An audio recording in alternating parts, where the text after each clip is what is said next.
Hello and welcome back to Scottish Independence Podcasts with a special episode to commemorate Europe Day, which is on the 9th of May. And we're delighted to have with us Jane MacKinnon, who is a Scot but who lives in France. And Jane is going to share with us some fascinating information about the kind of festivals that are on the go in France that really build on that Auld Alliance and the link between France and Scotland that actually I think a lot of us would know nothing about. And we've got clips from one of the festivals, which we're going to share. And I think everybody's going to really enjoy hearing from people in France. Welcome, Jane. Lovely to have you with us. Thank you. Thanks so much for having me. Tell us a bit about festivals in general. There are several festivals that are like the Franco-Scottish or Celtic festivals in France, usually over the summer period. So I think perhaps the biggest festival that everyone will be aware of, or maybe some will be aware of, it's actually an interceltic festival, and that's called the Festival de Lorient.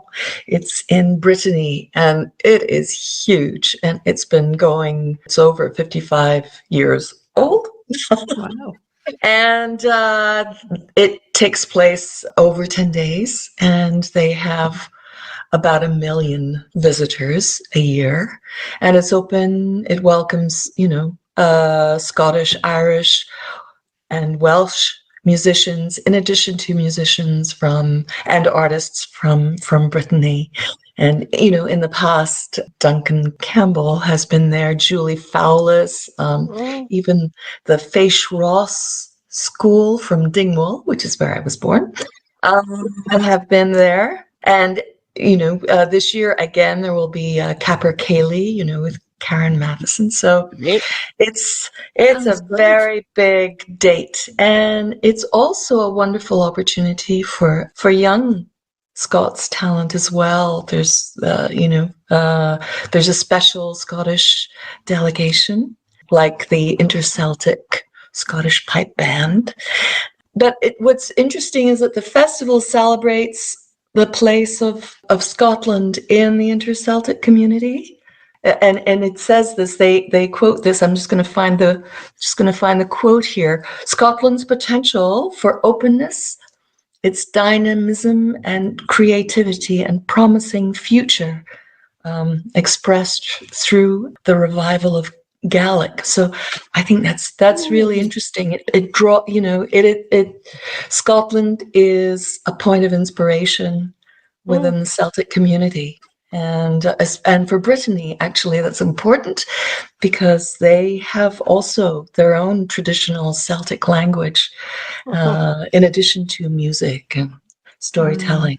That cultural element is something that we keep coming up against, don't we? How important it is in people's sense of themselves. And obviously there's been progress on getting the Scottish languages, Scots, recognised now as a language. But it's still something that when you compare with a lot of other groups across Europe, we struggle sometimes to connect to our own roots, I think. Yeah, but you know what? I think the fact that Gaelic, both Scots and Gaelic, are now part of the official languages of Scotland. Yeah. People outside, they notice that, and they appreciate that, and they draw inspiration from that. That's something that's really good to know.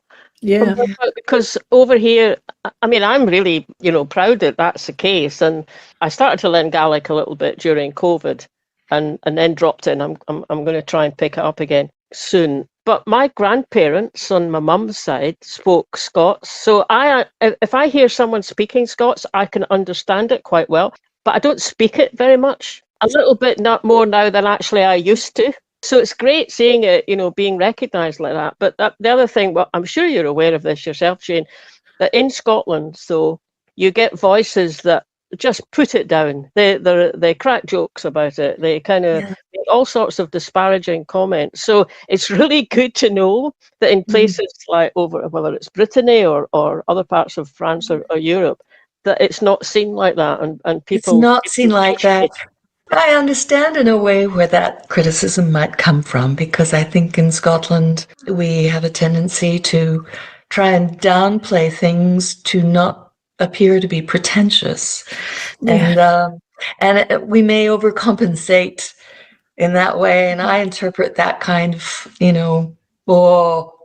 dismissal as, a little bit of self-consciousness and not wanting to overdo it. But you know what? In certain things, you just have to go out there and overdo it. You can't overdo it. Absolutely. Because there are other ones, aren't there, that are more specifically connected with Scotland? Go on, tell us about those. That's right. Now, the second one, I'll get to the third one in a minute, but the second one I'd like to talk to you about is in a place called Aubigny-sur-Nere. It's about 2 hours, an hour and a half, 2 hours south of Paris in the Cher region. Aubigny is a fancy French way of saying Albany. Does that sound familiar? Why is there a festival, a Scottish festival, in Albany on the Nere, which is that's the river? Well, it's because in the 15th century, in 1419, during the 100 Years' War, the future Charles VII was trapped by the English near Bourges, not far from Aubigny-sur-Nere, and a Scottish nobleman, John Stuart of Darnley, came to his rescue with a contingent, several thousand, I think about 4,000 or 5,000 Scottish soldiers, and they defeated the English. And so later on, to thank them for their services, when he became king, Charles VII gave land to Stuarts and several other Scottish lords who had participated in the military exercises and in the victory. And so Stuart was given the town of Aubigny and Concresson and several other places. And the area remained Scottish for about 400 years or so. And so that also meant that, Scottish soldiers stayed there. It's a little bit like in Italy as well. Scots come over. Sometimes they like to stay. And if they stay, then they will create descendants, and that will engender a whole lot of pride. And so it's a huge festival as well, for a small town. It's a very small town, Aubigny-sur-Nere. It's under, I think, 10,000, if I'm not mistaken. But over 40,000 people visit that festival over 3 days every year. And in that location, there's also you'll see the pipe bands. There's a pipe band competition. The French Federation of Pipe Bands is located there. And during the festival, they organize a competition and they bring together pipe bands from all over Europe and also some Scottish pipe bands. And it's exciting. And there are the clans who gather there. Maybe, I would say probably about a dozen clans come over. Obviously, there's the MacKinnon clan. But, the Scots, Holmes, the Stuarts, the Mackenzies, and lots of clans. So and so there are celebrations and there are parades. The clans will parade down this wonderful street, at the top of which is what's called the Castle Stuart, because the Castle Stuart was handed down from there. It's totally picturesque. But the first year that I attended, it was so funny.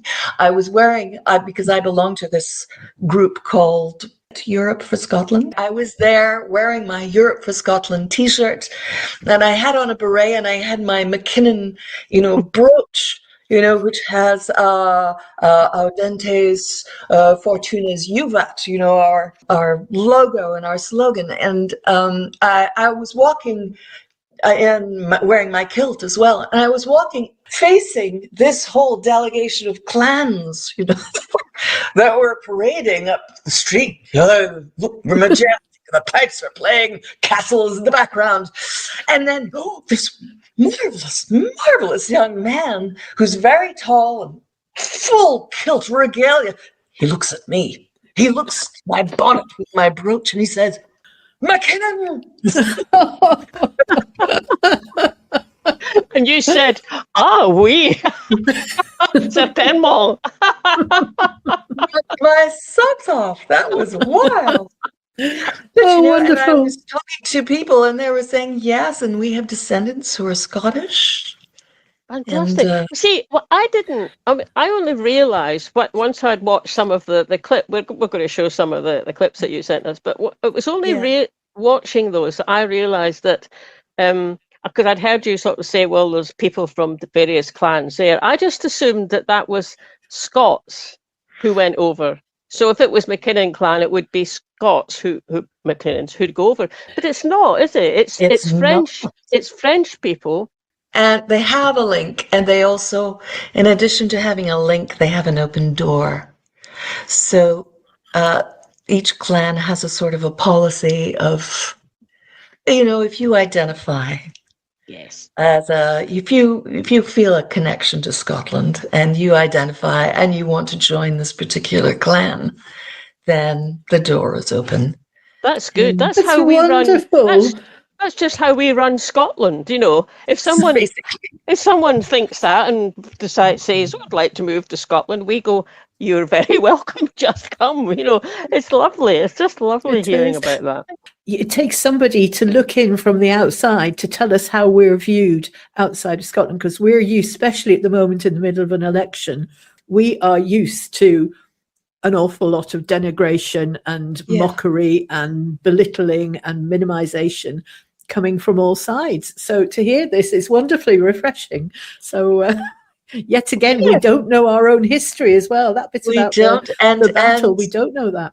Yep, and there are so many other battles, and also even before I get to talking about the other festival, I can talk about also the Orléans Festival, the one that I was at this weekend, and it's a Franco-Scottish festival within a larger festival, which is the festival of Joan of Arc, Les Fêtes Joanniques.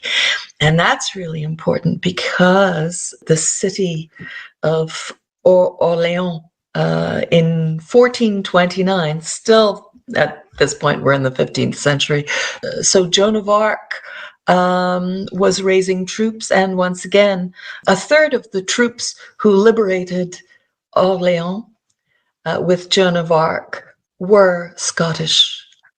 Wow. And that will lead up to something else, the creation of what was called the Scottish Guard or the Scottish Company, or the French king's men at arms. He had Charles VII, in addition to giving lands away, he also created the Scots Guard. So what was the Scottish Guard? This was the personal bodyguard for Charles VII when he became king. This was remarkable because he became King of France, uniting together so many different groups, but he needed to protect himself, and he relied on the reputation of the guards and the military who had been so instrumental in bringing him to the crown. So he created the Scots Guard, about 100 soldiers.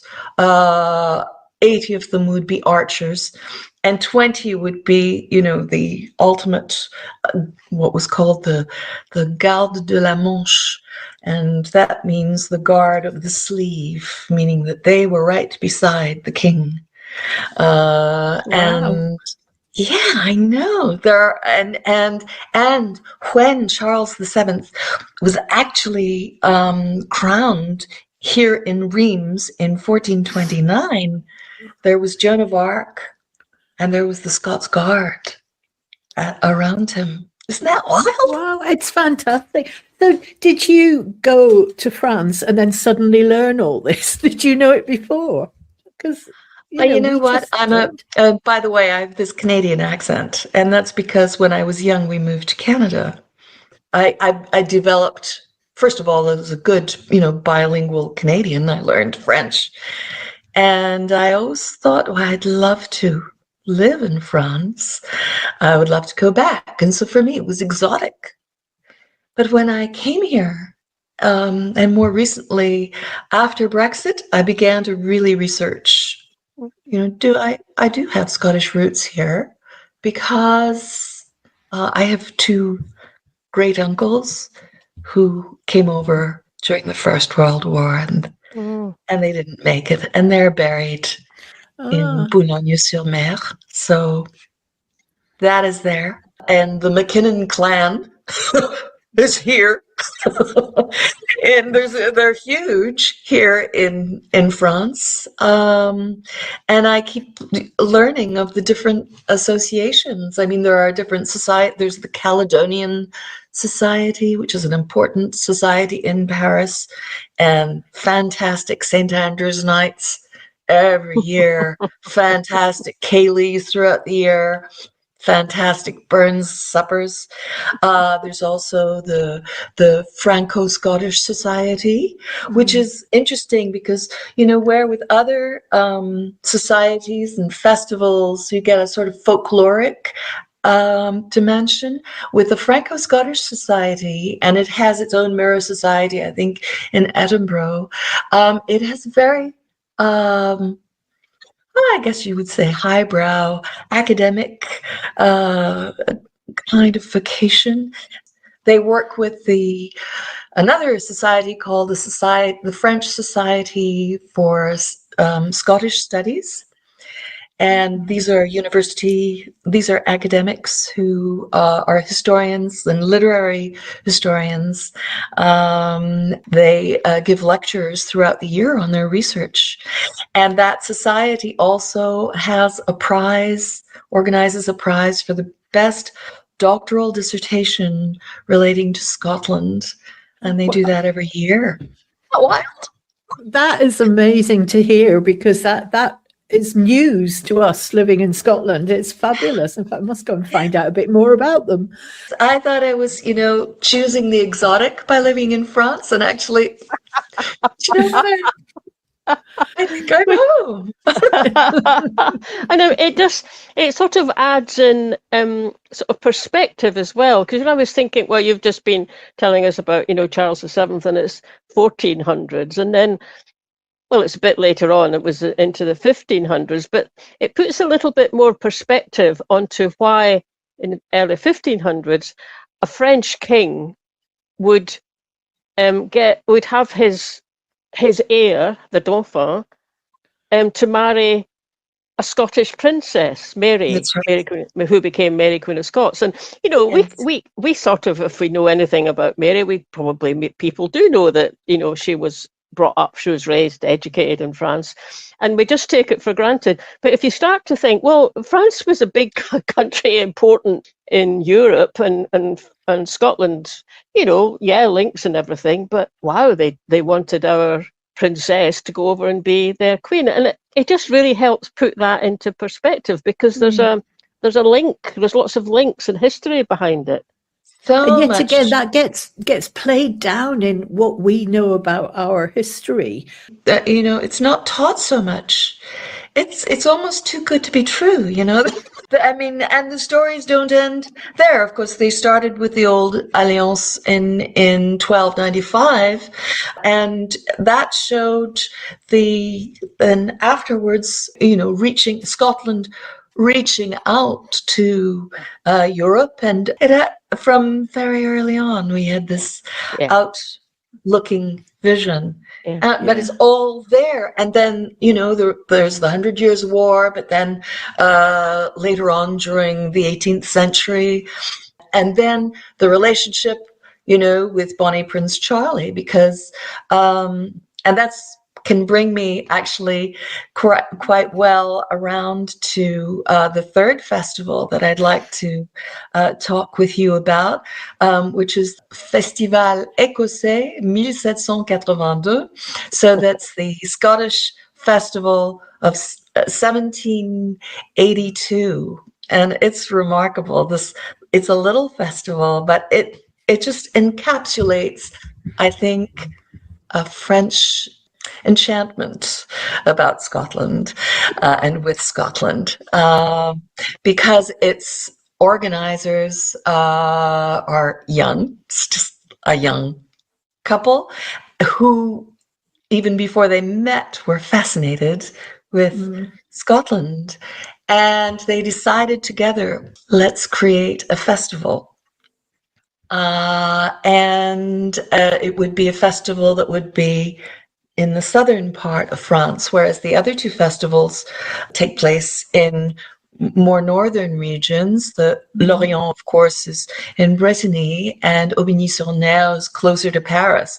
So this one near Avignon, it's really in the south of France. So why Avignon? Well, actually, it makes sense because Bonnie Prince Charlie, when he escaped to France. And because, of course, there had been the court of James VII in Saint-Germain-en-Laye, but because of the papal connection, the Stuarts would come down to Avignon, the city of the popes, and Bonnie Prince Charlie came down to Avignon for several weeks in his escape on his itinerary. Fantastic. And there even is in Avignon. There's even something still today called the Scottish Quarter. So, funny enough, we were at Bannockburn House at the weekend, standing in what was Bonnie Prince Charlie's bedroom at the time. So he's obviously following us around this weekend. That's just wonderful to hear that. We've got some clips from some of the people that you spoke about. Do you want to say anything more about the festival before we go into the clips? I did want to say just one more thing about this. Sure. That the couple chose, that odd date, 1782. Why? Oh, yes. Why? Because they wanted to find a date that was important for Scotland, that was connected with them, because they were both born in 82. And they found this date of the 1st of July, 1782, which was the lifting of the Act of Prescription, which had been imposed after Culloden. The Act of Prescription was the one that said the bagpipes are an instrument of war and they should not be played. Shouldn't wear tartan, shouldn't be speaking Gaelic, oppressing the Scottish culture. And they thought, that's perfect. We will choose a date that represents the release and celebration of the Scottish culture once again. And that's what this festival is about. And they try to bring together not just folkloric Scottish evoking music, but actual artists. And so that's lovely. There's a traditional aspect. Wonderful. And then there is the aspect as well of contemporary Scots creation as well. Brilliant. What I just loved looking at the clips when you sent them over was how many different reasons there were for people taking part in that festival. There were so many different ways that they managed to be engaged with it and that they found it attracted them. Now, if you'd like to watch the clips, which are subtitled, you can do so over on our YouTube channel. But for the audio version, we'll just read out the translation of what they're actually saying. And they're all quite short clips. So let's start with this lady here is called Benedicte. We have the honour to welcome this festival for the third consecutive year in the Saint-andiol commune. We're actually really overjoyed by the choice of the organisers, and we've tried to create a real partnership with the association. It's true that up until now we haven't really been that open to Scottish culture. We didn't really know much about it. And all this has enabled us to discover it and understand the Scottish lifestyle and culture.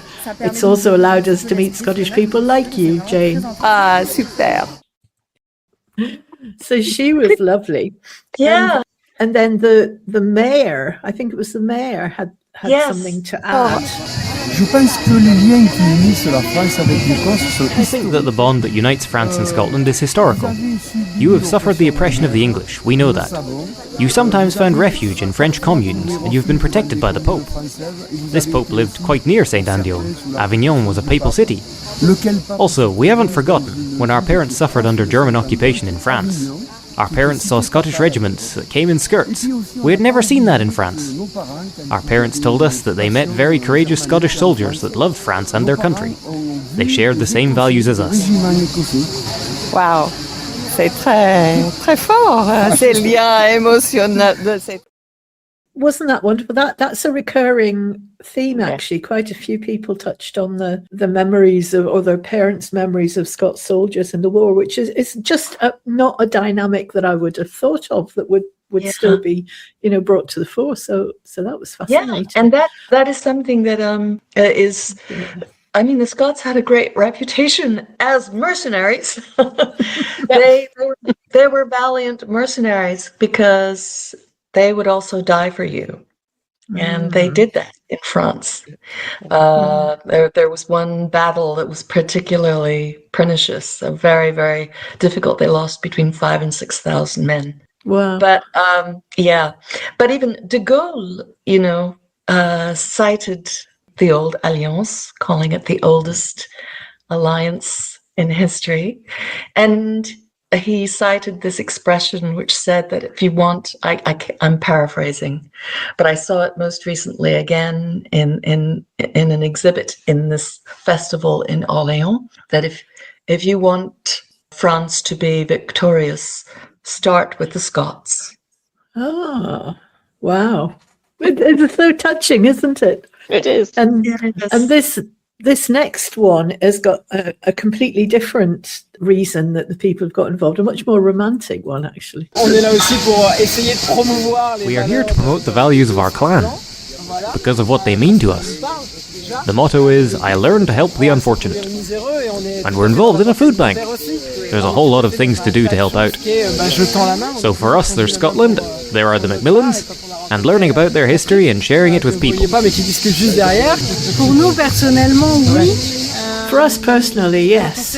When we met without knowing it, we decided that our first trip would be Scotland. It was such a moment of happiness to get there, to that great country that we didn't yet know, and it just delighted us immediately, to the point that even before leaving it, we both got the same idea. We both decided to propose marriage to each other while we were in Scotland. That's so romantic, isn't it? Wonderful. You just imagine, you see the tourists wandering around the centre of Edinburgh, and you don't know their stories and what impact you're having on their lives. That's wonderful. Yeah, Alice and Gary, they are so sweet, and they're in the MacMillan clan. MacMillan. And they knew the clan motto as well. I mean, they were back there in Orléans as well this weekend. Like, I think they're young leaders. They're really wonderful. And Gary is also learning the bagpipes, and he was really just learning, last year. And I heard him play, on Saturday. He's really made incredible progress. So that's fantastic. Very good. And now we'll go to I don't know if this is an actual relative of yours, Jane, but he is a MacKinnon. I have MacKinnon ancestors, that's for sure. And I've been nominated to represent my hereditary family, the MacKinnons, in France and on the European continent. So what does it entail? What is my job? So my job is to showcase Scottish culture in general, and the culture of my clan in particular, that of my family, the MacKinnons. Scotland was a clanic society a few hundred years back with a hierarchy of chiefs, a unique societal structure which no longer exists. Quite something, isn't it? There's something. So that's Robert Amyot MacKinnon, who's the delegate. He's the convener for Europe and for France. And he's, so active. I mean, If there's a thing, he's there. His whole family are involved as well. It's fantastic. Yeah, showcase Scots culture. Isn't that wonderful that people are doing that? That's right. Behalf? I think as well that people, well, in France, it's this kind of thing. It's very sort of folkloric. Many people come to it because of Outlander. And that's interesting. There was an interesting article in the Scot National today about the influence of Outlander. And so many people have cited to me, how have you come about this? But they make a connection and they don't let go. I mean, it's not a passing connection. It's a way for them to learn about the history between France and Scotland, and then they're hooked. I mean, they really go for it. And some of them are really interested in dressing up. They love the dressing up part. But then they love the idea of nurturing this link between the two countries. Is a very big deal. It's part of their identity. It's a way of expanding their identity. Yeah. The next clip I'm going to play is another kind of link that people are making. It's between Scotland and the Basque. I love Scotland.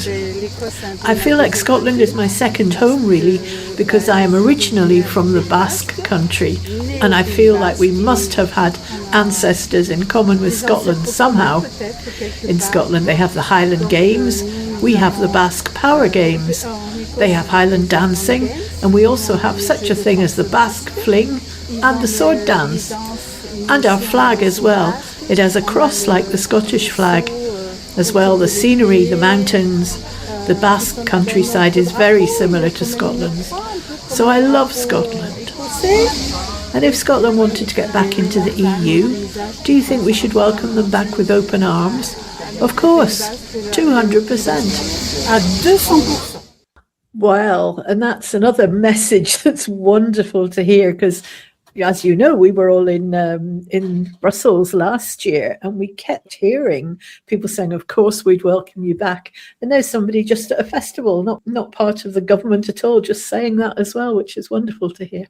Yeah, I mean, do you think, it's just fantastic seeing and hearing the people's connection with Scotland culturally, historically, and everything. And obviously from what she said, there's a awareness of the situation that we're in now. So do you think people do know a bit more about the Scottish independence movement? And, well, for example, they obviously know about Brexit, but do they know that actually the whole of Scotland voted to stay? Is that kind of awareness seep through as well?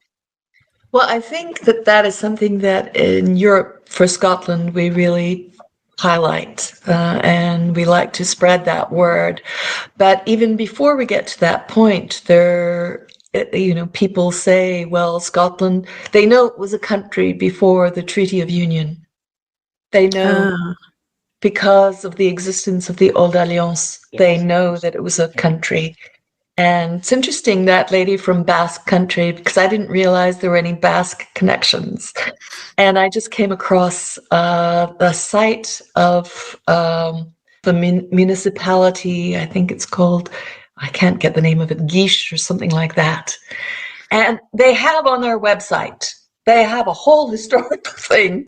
They have a whole lesson, the past 1,000 years, and they talk of the Auld Alliance, and they talk of this Scottish soldier who in the 15th century, it was after Charles VII, it was more like 1459 or something like that, and he was there, and he was from Dundee apparently, and he was in the region, and he had fought as well. And this is on the municipality, the town hall website. Isn't that wild? It's great. So obviously people pick things up. Oh yes, there might be. And based on that, there a twinning situation, a twinship between that town and Ochterhouse, I think, not far from Dundee, was established quite recently.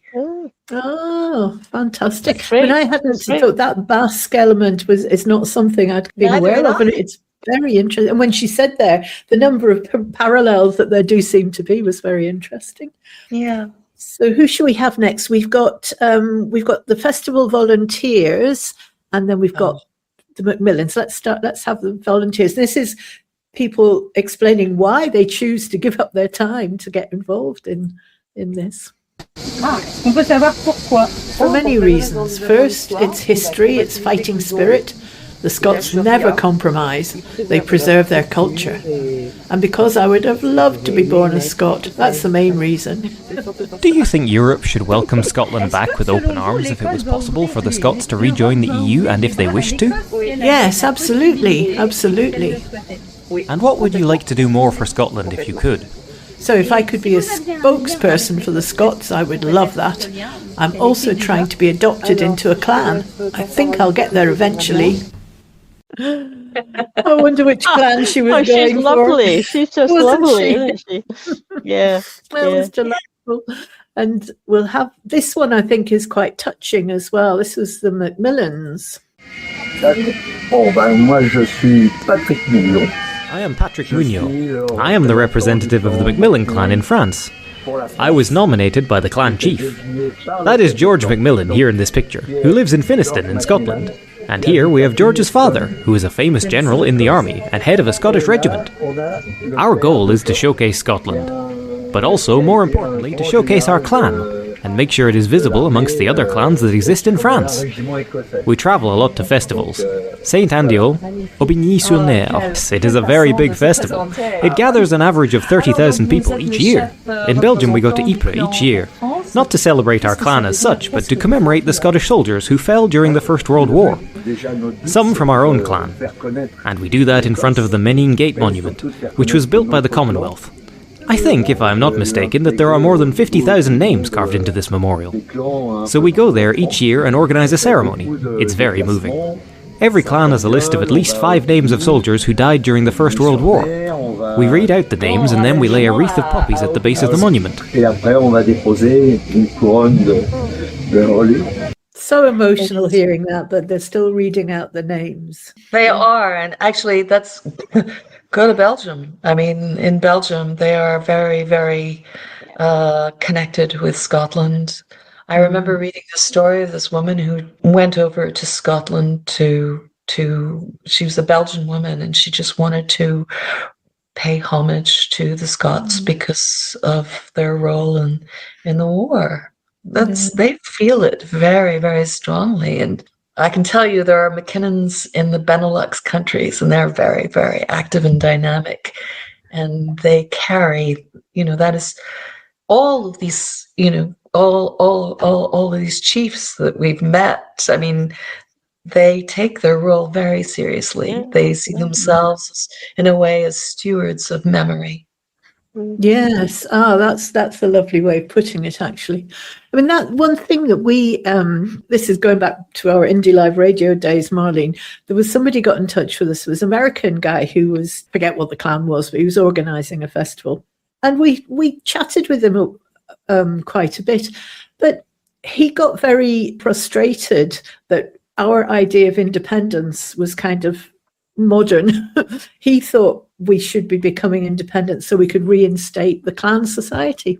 I thought that's interesting. You wonder how much of that kind of historical, the romance of the clan as portrayed in Outlander, that really isn't what we're going for, going forward. But it's fascinating how much root that's got in people's idea of Scotland.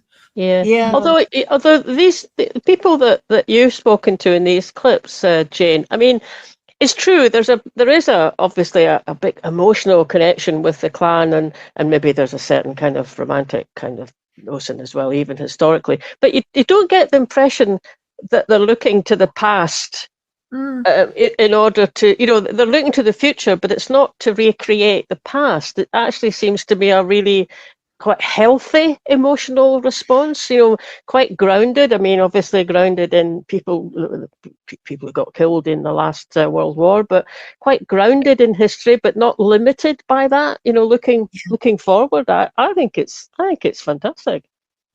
That's a really interesting point that you're both raising, because in a way, people say, oh, they just want to play dress up, or oh, they just want to reproduce another system that is part of nostalgia. And there may be some of that indeed, but I think when you hear, each clan chief talk about their role, it's not so much to reproduce the clan system. I think it's more that they play a role of convening people and being the point of connection, and you really get a sense that they each talk about their responsibility that they take very, very, very seriously. And also, I would say I have a dear friend that I met not in connection with these festivals. She's German and doing her, a British language degree, but in France, and she was invited to be part of this historical reconstitution troupe in Scotland at Stirling Castle, and there she was playing Marie de Guise, so the mother of Mary, Queen of Scots, and it was done with, and if you go still to Stirling Castle, you would come across these actors, and they're amazing at what they do. I really have to say, they're incredible. And so she was there, and she was part of that, and it inspired her then to do a doctorate on Marie de Guise, on Mary Queen of Scots' mother, who's actually Marie de Lorient, and that informed then her, that became her vocation, and it was about history. It wasn't about nostalgia. It was about discovering the persona of Marie de Lorient and recognizing that here was a stateswoman. Absolutely. Yeah. Absolutely. I mean, Mary of Guise, not a woman you want to get on the wrong side of. No. Definitely not. Oh, fantastic. This might be a good moment for you to tell us a bit more about Europe and Scotland group. Yeah, well, Europe for Scotland, as it sounds, really brings together voices of support in Europe for Scotland, and it formed in response to Brexit, because we all know that Scotland voted 62% against leaving Europe, and that its vote was not taken into account. It was not included in any discussions about any further relationship with Europe.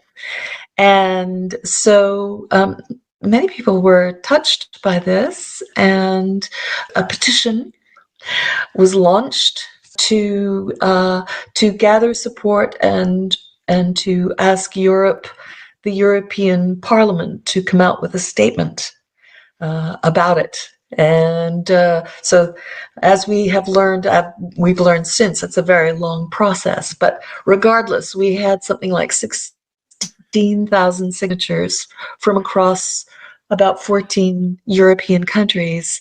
And so we've formed teams of ambassadors throughout Europe, and each team devises its own mission, its own vocation. And in France, well, that's how I became involved. And we decided our mission is a cultural mission to connect the dots so that everybody can understand, where all of the support comes from. So that is really our mission in Europe for Scotland, France, and the French team. And that fits in so nicely with what we're looking at tonight. This clip we've got here is on that theme. It's a message of friendship, rooted in current day. It's not nostalgia. The message of friendship to Scotland. Well, we are living it all the time, because there isn't a day or a week that goes by when we don't talk about Scotland. In my work as the manager of a nursing team, I speak to them about Scotland and the pleasure I take in sharing this passion. I tell them about the places I've visited in Scotland. I speak about Edinburgh at Christmas and the Frankenstein Bar in Edinburgh. I speak of the North Coast, which is magical. I speak about the Isle of Skye, and of course I tell them about Nessie and her beautiful De lake. Nessie et de son joli lac. Oh, great. That's lovely, Great. isn't it? I must say, I have yet to find the Frankenstein bar in Edinburgh, No. but I'll try. Well, we'll go on a mission and we'll report Go on a back. mission. Just lovely, isn't it? It's just, I mean, you It can is. imagine his team at work, and they'll be going, "Oh, he's off again on Scotland. He'll be telling us something else today." It's just fantastic. Yeah. I think earlier in the clip that I've maybe trimmed off just for length, he made his own sporran as well. And I thought, well, that's really going up above and beyond. Yeah. Well, there you go. There, but as he said, I live it. We live it. Yes, yes, indeed. It's very joyful, in fact. It is. It's Yeah. lovely to hear Yeah. as well. Yeah, I mean, the last clip that we've got is from, I think, the person who set this up, one of the organisers of the festival. So this is slightly Marie longer. But Nadege. this is Marie Nadege, yes. Because I'm organising a Scottish festival in the south of France called the Festival Ecossais 1782. I think the date 1st of July 1782 will mean something to Scots. Well, I think you just need to look around you. This is our second edition here at Saint-andiol, the third overall. As I said, we're putting on a Scottish festival. Of course, it's historic, but it's Scottish. I think the Auld Alliance is still in our genes because there's a love for Scotland, there's a sense of brotherhood, a longing, and it really does exist in a concrete and tangible way. And in fact, we have the oldest alliance in the world. But for us, it's complicated because between France and Scotland, we're being held back in our exchanges. And we'd like to be able to exchange freely, easily, as we've always done, as we've always supported one another, in war, in joy, in everything really. It's just not right that we've been prevented from continuing to trade like that. It's in our DNA, it's part of our history.